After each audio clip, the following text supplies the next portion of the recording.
ডিবিরাওর বা শাপলা বিল সিলেটের জৈন্তাপুরে বাংলাদেশ ভারত সীমান্ত ঘেঁষা পাহাড়ের পাদদেশে অবস্থিত।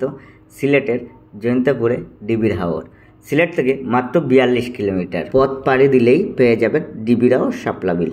নভেম্বরের শেষের দিকে ডিসেম্বরের শুরুর দিকে শাপলা ফুল ফোটা শুরু হয়ে যায়।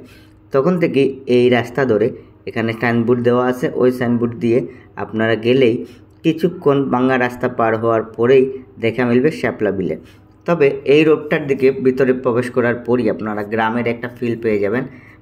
এই বাংলা রাস্তা পার হওয়ার পর আপনারা শাপলা বিলের দেখা পেয়ে যাবেন। তার আগে আপনারা এখানে বাংলা রাস্তাটার মধ্যে উপভোগ করতে পারেন সকালের কুয়াশা ভরা সকাল উপভোগ করতে করতে আপনারা এই রকম পাহাড়ের পাদদেশে অবস্থিত এই যে শাপলা বিলের সৌন্দর্যটা নিজ চোখে দেখতে পারবেন।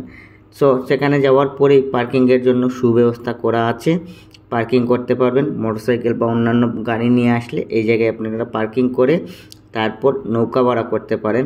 নৌকা ভাড়ার জন্য আপনারা দরদাম করে নেবেন। এখানে দরদামের হয়তো কোনো ব্যবস্থা নেই, 800 টাকা হলেই আপনারা 8 জন যেতে পারেন। ওই নৌকা নিয়ে ওই পুরো বিলটা আপনারা ঘুরতে পারেন। নৌকা নিয়ে যাওয়ার পরে আপনারা এখানে প্রায় 200 বছরের পুরাতন একটি ধ্বংসপ্রাপ্ত মন্দির রয়েছে। কথিত আছে জৈন্তা রাজ্যের কোনো এক রাজাকে ডিবির হাওরে কোথাও পানিতে ডুবিয়ে মারা হয়েছিল। ধারণা করা তার স্মৃতির উদ্দেশ্যে এই মন্দির নির্মিত হয়েছে। সো আর দেরি না করে আপনারা চলে যান ডিবির হাওর জৈন্তাপুর।